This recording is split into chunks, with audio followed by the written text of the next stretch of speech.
নমস্কার ফ্রেন্ডস, আমি অনুপ।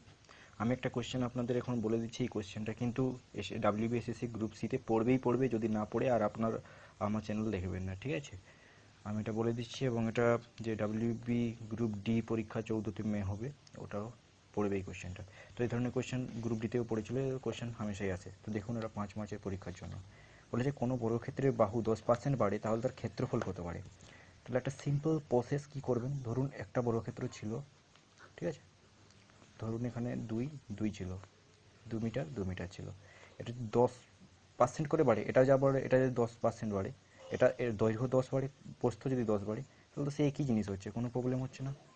তাহলে আমি একটা সূত্র বলবো, অতএব বাড়ে কত, কত বাড়বে?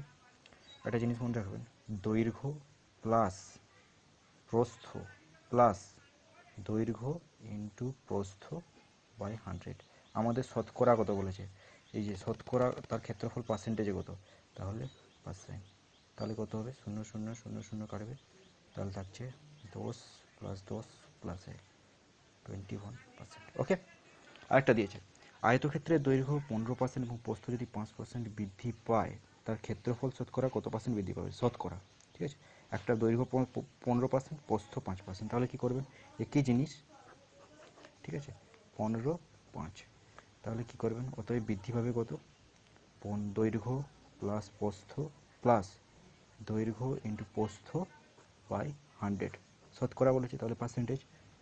তাহলে 20, 15 আর 5 20, প্লাস 15 5 75 বাই 100% সমান 20 প্লাস, এটা করলে কত হবে? 7.5, তাই তো? সরি 0.75% সমান 20.75%। এই অঙ্কটা পড়বে। আর প্লিজ আমার আগের ভিডিওগুলো দেখুন, ওখানে আরও খুব ভালো ভালো ভিডিও আপনারা পাবেন। ওকে, শেয়ার করুন, লাইক করুন, কমেন্ট করুন। যদি কোনো প্রবলেম থাকে আমাকে কমেন্ট করুন, আমি নিশ্চয়ই আপনাদের অ্যান্সার দেবো। আর কি বলবো, ভালো করে এক্সাম দিন। আমার ভিডিও দেখার জন্য আপনাদের অসংখ্য ধন্যবাদ।